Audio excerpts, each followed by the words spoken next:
Choi Han was standing in behind of the house. He turned his head and said, "We'll be fine from here." Dragon and Kale become visible and Cake stand in the earth. Kale looked at the dragon and the black dragon is more skilled at magic than I thought. Does it have to do with his character? I did say he's a bit better than the highest class wizard. This just shows that adult dragons really are capable of wiping out an entire kingdom if they decide to risk it all. But if I could get my hands on these Sound of the Wind, then I would not need to do this, nor would I need to bring these two along everywhere I go. The Sound of the Wind, that's the third ancient power that I am trying to obtain. To get that power, I need to visit Lady Amir's land at the northeastern coast of Rowoon. I plan to obtain the Sound of the Wind on my way back from the capital. It's a bit concerning that the ancient power is along the coastlines, but I can get it quietly. Since the whale tribe and mermaids only appear in the northern east coast toward the end of the fourth book, I can just say that I want to tour the kingdom a bit before I go back, then go over to the coast and take the power. I am sure Choi Han and his party won't be around me by then. Kale said to them, "Follow me." He was holding a fold paper. They were walking in the street where a lady and a man was talking. Choi Han said, "Night time in the capital is brighter than anywhere else." Kale replied, "It really is." They were walking in the market. Choi Han saw a couple was loving their child. Kale said, "Dragon, block out our sounds." A shield was formed around them so no one can hear them. Cake said, "There's a magic bomb here." Choi Han asked confusingly, "A bomb?" Cake replied, "Yes, a bomb. A magic bomb comes in many forms. The Western continent has been at war for a long time and there are many bombs since the continent excelled in the war of magic. But there are restrictions on things such as the place it can be installed or the acquisition of mana needed to denote it. Magic pumps are very hard to use. Matter newly developed magic bomb will explode, both here and all around the plaza in 6 days, Kale thought. 300 and underline found 5 bombs in the birth of Hero, but since the story was altered I don't think these same people or places would hold the bombs. That means this situation could also take a turn for the worse at any time. Although, I have no doubt that the terrorist attack will carry on as planned. After all, we have confirmed that the Mad Wizard is here in the kingdom. Choi Han asked, "Are you saying that a bomb will go off here?" And looked at the family. Kale said, "That's right, it can be buried in any place or even be put on a person. Obviously, the person carrying it won't know it's a bomb, that's why we need to stop it." He looked. Mother picked up her child. They looked very happy. Choi Han asked, "So how do we stop it?" Kale replied, "It's simple. Magic bombs are basically lumps of mana, so you can use your mana sense to check for places that have her high mana density." He asked again, "Are the bombs high enough in density to be detected so easily?" Call replied, No, the mana will be so subtle that even wizards won't be able to sense it easily. Also, that tiny lump of mana can attract the mana around it in an instant to create a huge explosion." Choi Han looked him confusingly and said, "Lord Kale, it sounds tough." Cake replied, "It's easy," and looked at Dragon and asked, "Right?" Dragon said, "I can do it, it's just a bit annoying." Kale thought, "Right now, I have the Black Dragon, which has great magic skill and the best manner sense in this world, so finding those bombs will be a piece of cake." Kale gave Choi Han paper and said, "I don't know who will carry the bombs, but the bombs that will be buried will be put in place at least 2 days before the event. At least one bomb will be buried near this plaza." Choi Han said, "Yes sir," I agreed. Kale said, "Choi Han, take the dragon with you and search around the plaza for bombs every night." Choi Han asked confusingly, "Just the 2 of us?" Kale replied, "That's right, I am sure you can hide your presence and find the bombs without being noticed, you are very skilled." 3 Honor asked, "What do we do once we find the bombs?" He replied, "Just leave them be for the time being." He asked again, "Don't we have to remove them?" He replied, "We are going to remove them on the day of the event." 3 Hun asked confusingly, "Can I ask why?" Carl asked him instead of answering, "You want to find that wizard, don't you?" Magic bombs always need a visit to denote them. The one that made the bombs has to denote it using a central control device. Choi Han looked him confusingly. "Say it again, find the bombs first. If you can track the people who place the bombs, that will be even better." Kale thought, "I don't expect these 2 to find the perpetrator that easily, and since they are going to have to search every nook and cranny for any slightly dense mana lump, it's going to be quite a hassle. That's why I made the 2 of them do it. I can't help them here anyway and I don't want to help." Choi Han opened the paper and looked at. Choi Han asked, "Then, do we stop 2 days before the event?" Kale replied, no, you're going to have to sneak in on the day before, too. Choi Han was confused about his decisions and asked, the day before? And thought, the security will be a lot tighter on that day. Kale smiled and take out a ball. Cake said, I am sure it will only work for about 10 minutes because there will be many wizards, but this sound still help a lot. Anything related to magic will be used as to during that time. 10 minutes is all we need. And looked at the ball with bright smile. Cake was standing with the support of the wall and holding the ball. Choi Han was standing near to him and thought, then minutes is all we need. This marble will interrupt the bomb's mana for then minutes. We can use that time to save the people who are holding the bombs. I'm sure they'll be easy to find, and once that times comes, I'll have Choi Han and Dragon and many people and races to take advantage of. Kale stand straight and raise the ball. Choi Han looked him confusingly and said, Lord Kale, are you going to do all by yourself? He replied, so, get to work. Kale point a place and said again, I'll be waiting right over there, be black by 11 p.m. tonight. Choi Han turned his head and thought, why isn't he coming with us? Kale said, it's a bit chilly. Choi Han replied, yes it is, we'll work hard, so please buy me a drink when I return. Cake replied, all right. He looked at the dragon and told him, you should get going, too, dragon. Choi Han walked forward, he turned his head back and saw Kale, and then started moving. Dragon was flying with him. Kale looked at them from behind. 2 days later, at Kale house, Cake wake up and yawn. He thought, for 2 days, they searched all the places that might have bombs but they weren't able to find any yet. Servant knocked the door and asked, young master, are you up? Kale rise from bed. Servant opened the door and come in. Kale looked him shockingly and said, Ron. Ron stand in front of him. He replied, I'm back, my lord. Kale thought, I was woken up from my midsummer night's dream when reality came back to slap me in my face. Ron held the envelope in front of him and said, you've received a mail. Cake opened the envelope and smiled.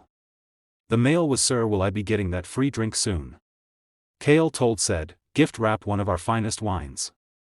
Kale sit in the couch and out the envelope in table and thought, Billos, the Flynn caravan's bastard, is coming to the capital soon. That means, I don't have much time to meet the crown prince in the palace. Ron standing near to him, bowed his head and asked, my lord, you remember that you have to go to the royal palace the day after tomorrow, don't you? Kale looked him and thought, right before the king gives tea celebratory speech which makes the beginning of the festival in the plaza, the young nobles are scheduled to meet with the crown prince. It's neither a banquet nor a supper but something in between. I heard they are going to use an entire palace for the banquet.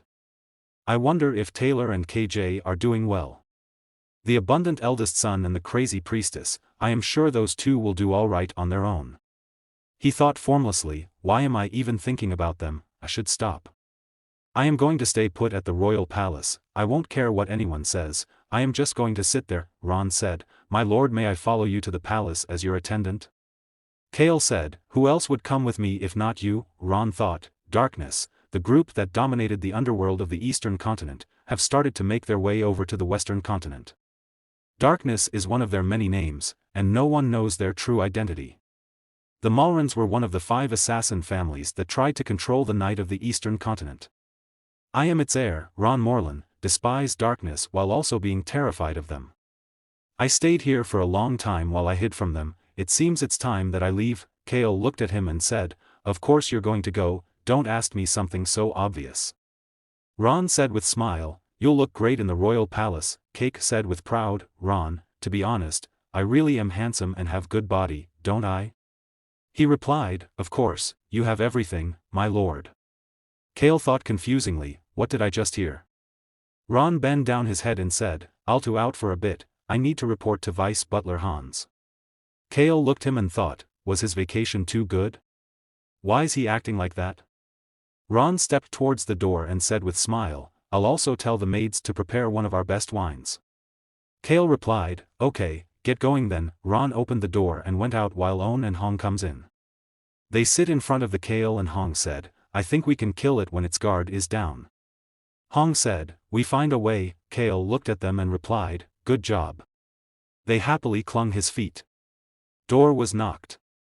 They both shouted, it's the wolf. Lark was standing outside the door. Cake gave the permission. Lark opened the door and come in.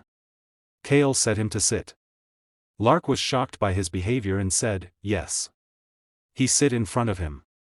Kale said, if you have anything to say, say it. Lark looked him confusingly. Kale said again, you look like you came here because you have something to say me, now's your chance to say it. Kale and Lark were sitting in the Kale room. Kale said, you look like you came here because you have something to say me, now it's your chance to say it. Lark stand up, put his hands on table and said thank you. Kale looked at him and thought, he seems foolish, cowardly, and even stupid at times. That's exactly how Lark was portrayed in the novel. In the novel, his personality changes after his first berserk mode, but he seems the same as before. Kale said, yes, you should be thankful. Lark said confusingly, sorry. And Sid again and said, yes. Kale said, you don't have to thank me anymore, you may go. Lark looked him and said, well, Lord Kale.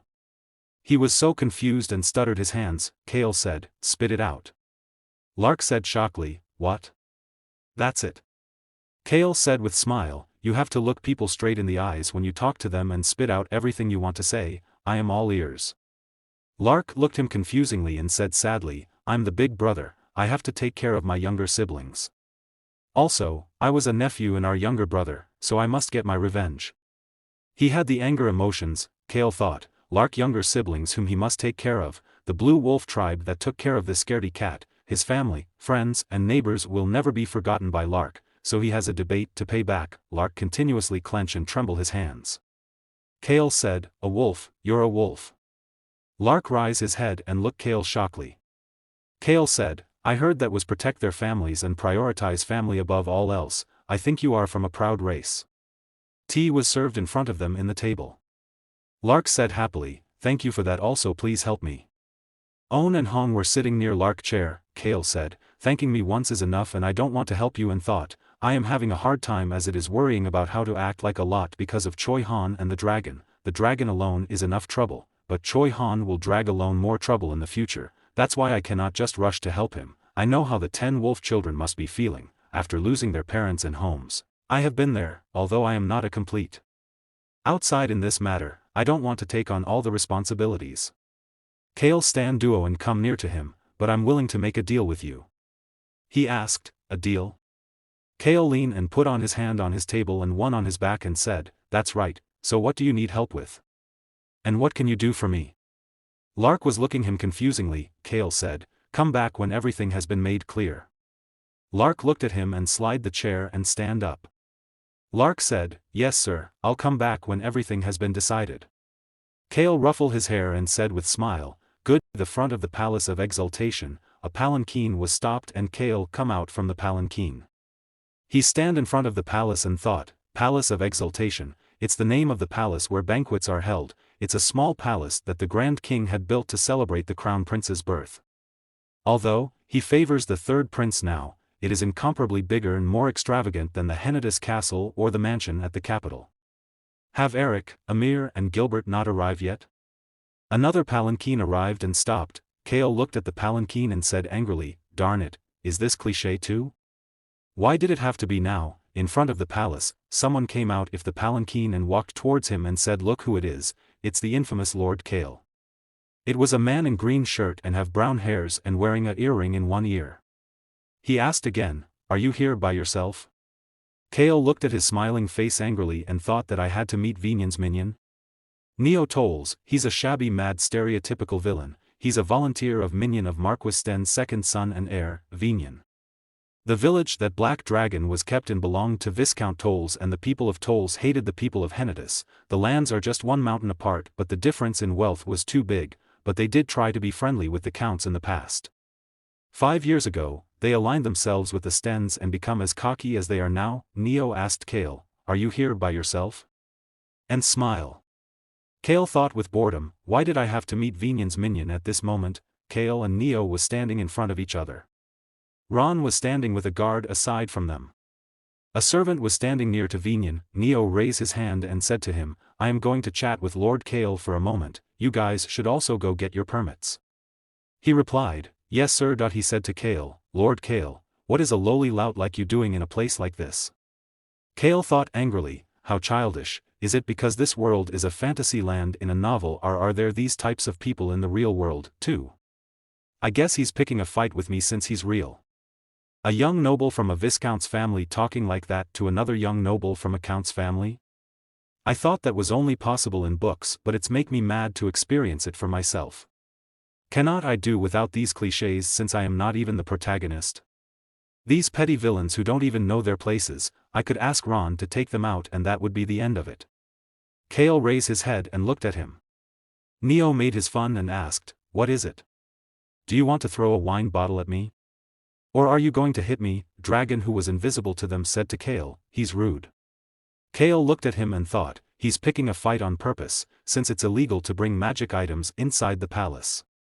He's still going at it as I cannot have any magic recording devices on me. Dragon said, "He reminds me of the bastard Vinian." Kale replied, "He's Vinian minion." Dragon asked, "Should I kill him?" Kale shook his hand in no and said, "I don't think you need to." Another palanquin stopped in front of the palace. Vinian turned his head and looked at palanquin confusingly. Kale also looked at the palanquin. Door opened and Eric, Amir and Gilbert comes out. Kale said Eric. Kale point on the Neo and said by expression, "Get rid of it." Eric gave the signal like he received his message and coughed slowly. Eric said with big smile, "Lord Neo, Kia being a long time." Kale thought angrily, "Crazy bastard." Vinian looked at them and thought angrily, "I guess they are trying to cover him even though he's loud just because they are on the same side." But suddenly his face expressions change, he looked confused and he looked at the Kale. He saw a big man behind the Kale, his expressions change into shock. Kale turned and entered in the palace and started walking. Dragon was flying behind him and said, "I recorded all the sound with my magic." Kale smirked and thought, "I will be sure to make him pay with that." I guess he left his guard down because he thought I would not have a magic recording device. Black Dragon Flex, Amir and Gilbert was standing behind the Eric and Eric was standing in front of the Neo. Eric said, "Lord Neo, we'll see you in the banquet hall later." Mad turned his head and said, "Lady Amir, Lord Gilbert, let us go." On the entrance, a servant said loudly, entering Lord Kale Henitus, of the Count Henitus family. Kale entered in the banquet and said, "This is nice." Amir comes near to him and said, "Lord Kale, in the banquet hall, the crown prince will sit on the highest seat and below that, tables are grouped according to each region. I don't need to explain why that is, do it?" Kale turned his head and looked at her and replied, "Thank you, but I'm already aware, my lady." She looked him confusingly. Kale looked around and saw the management of the hall and thought, there are a total of 5 tables in the banquet hall, northeast, northwest, southwest, southeast, and central. The tables are divided according to the spread of the nobles' powers. The crown prince is good at these things. He makes the nobles compete with one another, but he also makes them mingle. It's one of his main, said Trent, but he also takes great care of himself. The second and the third prince are cited a step lower than the crown prince. He puts so much care into all these little details. The crown prince and the people in high places are indeed really not my type. Eric stand near to him and said, "I knew our table would be the closest to the entrance." Kale put his hand on Eric's shoulder and replied, "I like that it's closer to the door, at least we don't have to find anyone to bow down to in our seats." Eric was touched by his words. Mad said, "Lord Kale, I'm glad that my efforts paid off." Kale looked him confusingly and thought, "Efforts? What efforts?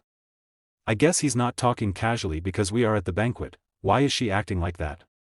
Amir and Gilbert was smiling. Servant again said loudly, entering Lord Vinian Sten, of the Marquis Sten family, and Vinian entered in the banquet behind him. Neo was also coming. Kale turned his head and saw them. Kale and the other 3 sit on their table. Vinian said, "Lord Kale is here." "Hello Lord Kale." Kale replied, "Yes, nice to meet you." Kale put his hand on his leg and thought, "I knew it." Dragon was sitting on his legs and looking him. Dragon was sitting on the Kale legs and looked not happy. Kale said it's alright, but Dragon was trembling. Kale said again, "I said it's alright." Dragon said, "I'm a great dragon." Before they come here, Kale explained the dragon about the situation. Dragon was sitting in the wall of the terrace and Kale was standing in the door. Kale said, "Listen up, if you follow me to the palace, you will run into Vinian. He's also one of the young nobles who have been invited to the banquet, but you cannot kill him. That day is a very important day. If you don't kill when you see him that day, I will make you a promise. Later, I will kill that bastard and everyone related to him. I will tear them to shreds." Dragon glared at him. Kale come near to him and stroked his head. Kale said, I'll turn them into dust in the wind. Now, Kale looked at the dragon and thought, I knew the dragon would be more reasonable than I imagined. It looks like he won't be going on a rampage here. If he did, this place would just be blown to bits and I'd be a goner. Kale thought the situation and shiver. Kale heard the Venian footsteps and thought, he is coming this way. I guess since the northwest table is right beside us, he will have to pass by us. Kale drooped his head angrily. Eric looked at him worriedly and gave him the signal of quite. Kale looked at him like, how should I ignore Venian? Venian stopped at their table and said, Lord Kale, it's been a while. Kale rise up and replied with smile, yes, Lord Venian, this must be the first time we are seeing each other since we met at the Toll's estate. Neo was watching them confusingly. Eric and the other two also saw them worriedly. Venian Sten said, indeed, I was on my way back from visiting my close friend, Lord Neo. Kale replied with smile, yes I remember, we were supposed to share our drink in the capital. Venian said, yes that's right. Neo glanced at him.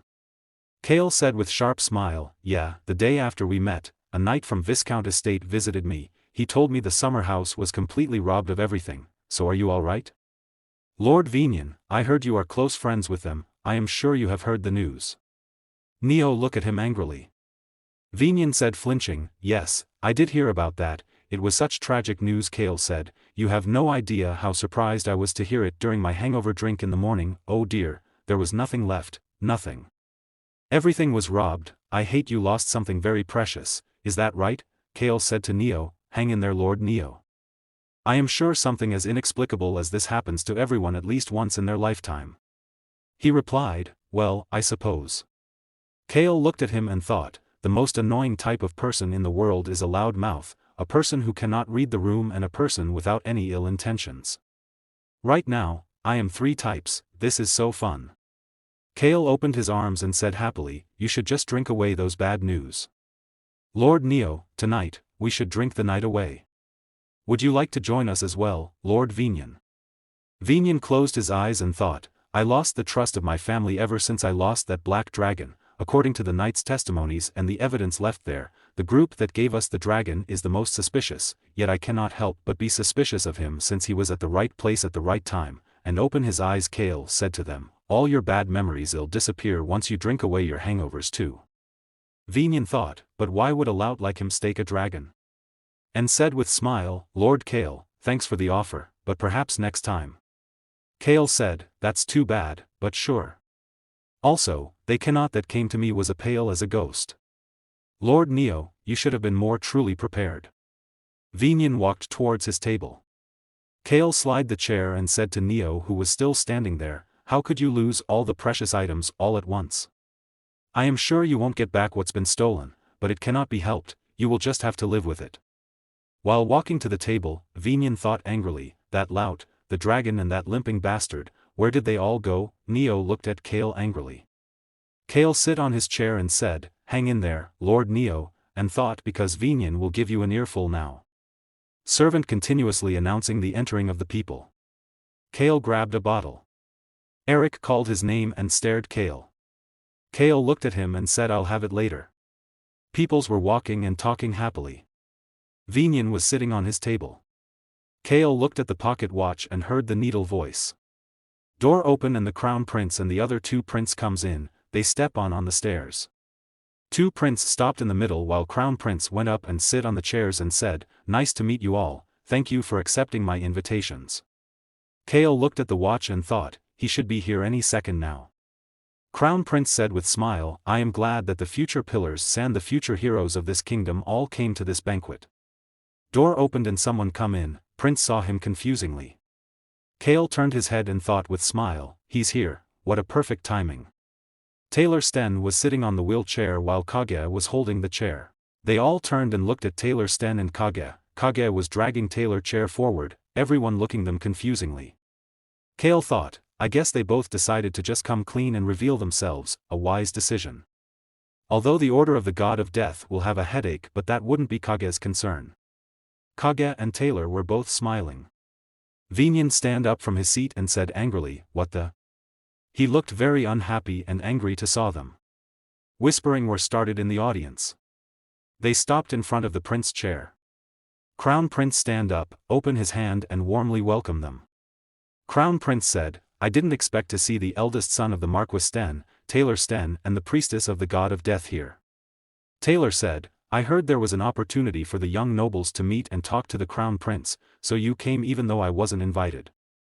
Prince smiled and said, I mean, I did ask for the representative of each family to come, but it wouldn't matter who comes, it Tat family has no representative.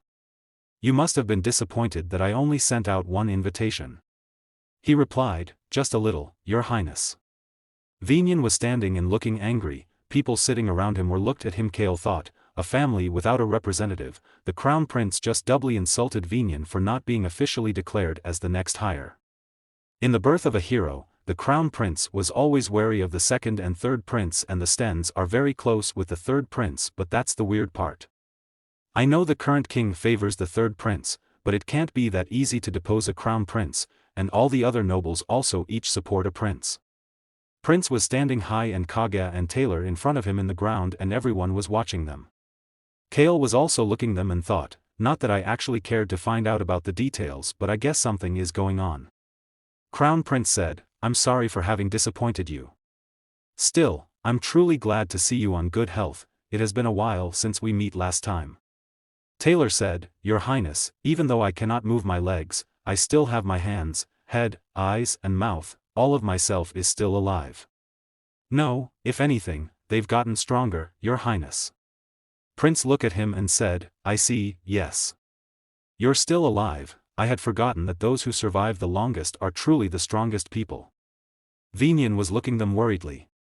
Kale thought, interesting, watching them go back and forth is also fun. The Crown Prince, Taylor, Vinyan and all the nobles from each faction, are all in this hair trigger situation and I just say, it's so fun to observe all of their faces. All I need is a bucket of popcorn. Prince looked at Kaga and asked, then, is there the priestess of the god of death?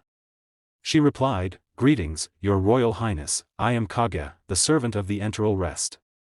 Prince smiled and said, let's talk later, we should all enjoy the banquet now. I just don't know where to seat you. Prince looked at the Kale table and said, actually I see the perfect spot. Kale looked at Pri8 and thought, it's here, isn't it? I guess this would be the only choice, our table without any great nobles. There are various families that have aligned themselves with great nobles of each faction, but we have a balance of power here. Also, this is the table where the richest and the strongest family of individuals' families, which not even the other great nobles can easily mess with, has chosen to stay neutral. Prince said with bright smile, Lord Taylor, you can sit at the northeast table, thankfully, they have many seats left. Taylor replied, thank you for allowing my attendance, Your Highness. Kaga also said, thank you Your Highness. Neo looked this confusingly. Prince said, not at all, you are both individuals who will be of help to the kingdom. Thus, the more the merrier. Servants come to the Kale table.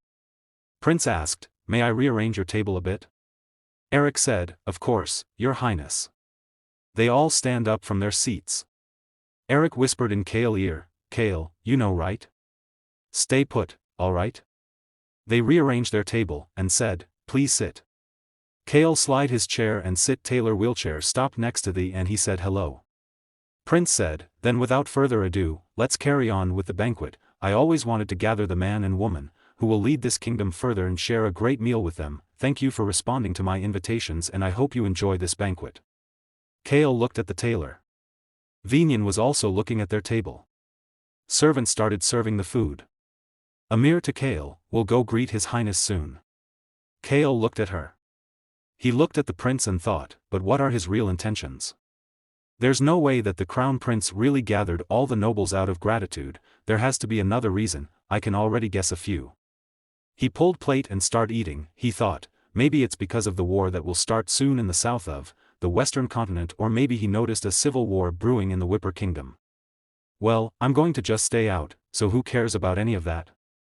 Dragon said to him, that looks delicious, you puny humans sure can cook great food, but there are magic video devices hidden everywhere in this hall.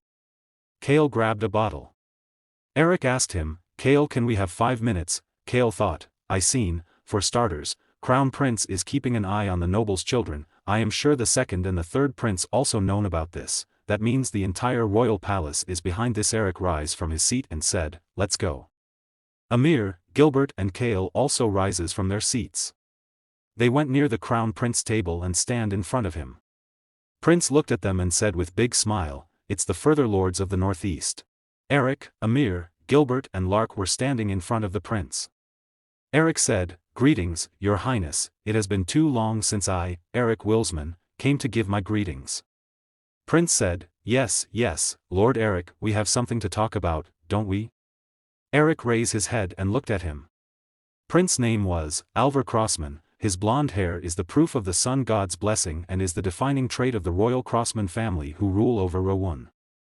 Eric replied, yes, I have been waiting for the moment to talk to you, your highness. Prince said, I have been waiting as well. You are the clever son of the Wilsman, who guard the entrance of the northeast, which is one of the pillars of this kingdom. I don't want to postpone our talk any longer.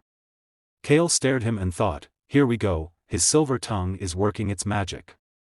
Prince looked at Kale and said, you must be the Lord Kale of the Any Truth who guard the ends of our northeast. I have never met you in person before, but thanks to the Hennidas family, I am no longer afraid of the dark forest. You have no idea much that puts my heart at ease and allows me to sleep peacefully. I also heard that you were a free spirit, Lord Kale. Kale blew down in front of him, forgetting. Prince said, I am sure the free spirits of the sculptors in the Hennidas state give you the inspiration you needed. I feel that your soul is as pure as it is free. Kale looked at him and thought, I cannot be easy enough to give such compliments to an infamous lout. I guess he really is amazing on a princely level, and said, I also realized something after I met you today, your highness. And shake hand with Prince. Kale said again, we have our king, his majesty, the son of the Rowoon, and with him, our people have you shining over them like the moon, for when they are afraid of the darkness, your highness. Prince asked, is that so? Kale replied with smile, that's right, your highness. After having met you, this star in the hearts of our people, I don't think I will be able to sleep tonight. Last my heart explodes from all these emotions. Eric, Amir and Gilbert looked him shockingly. Kale thought, I just took my first step in distancing myself from the crown prince. Why did this puny human card the crown prince dye his hair with magic? It's on a level that only a great dragon would notice it, so did another dragon dye his hair? Or is it some other power? Damn it, I just learned something useless again. A secret about his birth, is it? His pupils are dyed too. This puny human seems to have a scheme up his sleeve. Weak human, be careful. Dragon was flying above the head of Prince. Dragon said to Kale, this human is not weak. Weak human, be especially careful, you will die. Kale looked at Prince and thought confusingly, the crown prince is known to have average strength, but he is not weak. The current queen is the mother of the third prince. The crown prince was birthed by a concubine. She was just a maid working in the palace, a commoner. And it is said that she died mysteriously when the crown prince was still a child. Even Choi Han deemed him to be an average man, so what is he hiding? No, whatever he's hiding has nothing to do with me. Prince said, we might be quite similar, Lord Kale. He replied, that is truly an honor, your highness. It was like a battering talk. They let go of each other's hands. Kale looked at Eric and Eric was also looking him confusingly. Kale thought, so there was a reason, our reason as to why the crown prince is keeping an eye on the second and the third prince, and why the king suddenly favors the third prince. Is he not the biological son? Or is there another secret about his birth? Let's not learn anything new. Eric stepped forward to the prince. Gilbert and Amor looked at each other confusingly. Kale said to Amir, by the way, Lady Amir. She replied, yes. He said, I heard the coast in your estate are beautiful, are they really? She turned and looked at him and replied, they are amazing, the steep cliffs along the coast are very beautiful. Kale thought confusingly, beautiful? Please. Is there are cliffs, it's going to be really hard to obtain the sound of the wind, the third ancient power, the sound of the wind. It was a power owned by one of the non-Wizard Alliance members during the Civil War in the Whipper Kingdom. It was owned by a mad tyrant who appeared near the end of the Civil War and is also known as the Wizard Slaughtered, but this power did not mean much to him anyway. I guess the magic tower will fall soon. After the Civil War is over, the magic tower will collapse and the person mostly likely to become the owner of the new magic tower in the western continent is Rosalind Choi, the Wizard Slaughterer, and the Crown Prince of the Empire. these three people are involved in all the big events in the central and northern areas of the Western continent, and they emerge as heroes in the book. In the beginning of the book, it is also implied that the jungle queen of the southern jungle in the Western continent will unify the south and get tangled up with them in the further. Aside from the secret organization that Choi Han is after, this continent will soon become a war zone after 200 years of peace. Of course, that is also none of my business. They come to their table and sit. Kale looked at Gilbert and asked, Lord Gilbert, may I leave after this is over? He replied, of course, although we are going to meet the crown prince after the banquet, you don't plan on coming with us, don't you? Gilbert was sitting on his seat and Kale was standing near him. Kale said, no, I have nothing to do there, I am sure you three know more about the investment anyway. Gilbert was flinched hearing this and said, I see you read the document. Kale replied, I just skimmed through it. Prince said loudly, today's banquet was fun, we have prepared a light wine party for later, so those of you who want to go there can do so and enjoy yourself, and I have already prepared your seats for this year's birthday festival. I hope you can all come and celebrate the joyous day with me. Let's call it a day for now. Kale looked at him and thought, he's practically forcing everyone to be there. I cannot say I did not see this coming, but it looks like I will be at the plaza when the bomb goes off. Taylor Chair stopped near him and Kaga said, see you later, kiddo, and they leave the banquet. Kale looked at them and thought, I said I don't want to be too friendly. Amir called him and said, let me see you out. Kale looked at her and said, Lady Amir, are you worried that I will get into trouble on the way out? She replied, unfortunately, Lord Neo is also leaving early. Kale thought, so she's coming with me in the case he starts picking a fight. They both went out from the banquet. Amir said, Lord Kale, you did well today. He replied, I did, although you will have to keep doing well, Lady Amir. She said, yes, because we need good results. Kale looked at her and thought, although she says that, she looks quite desperate. The coastlines at the northeast are really quite useless. There are whirlpools all around the coast and the steep cliffs that surrounded it. The trained sailors of the Amir state may sail their ships skillfully around the whirlpools, but this place is as dangerous as it gets for regular sailors. Of course, it's because of the sound of the wind. Amir and Gilbert will want to get investments on this useless sea no matter what. She said with hopeful smile, I think we can get the result is that we want. Kale said, Lady Amir, I am sure His Highness is very interested in the investment opportunity. She replied, it seems like it. Kale thought, they've worked hard today, so it cannot hurt to help them out a bit. The Northeast should stand strong, and according to intel, Lady Amir is not our loud mouth. He turned to the palanquin and asked, Lady Amir, you asked for an investment to turn the estate into a tourist spot, right? She replied, yes, I did. He stepped on the palanquin stair and turned his head to her and said with smile, if you need it urgently, you should think about the value of your estate and the cost between the Whipper Kingdom and the Northern Kingdoms. She looked him confusingly. He said, of course, I'd like you to keep that comment to yourself. She replied, I'll keep that in mind. He entered in the palanquin and Ron closed the door. The palanquin started moving and Amir was looking at, her hair and dress were blown by the wind.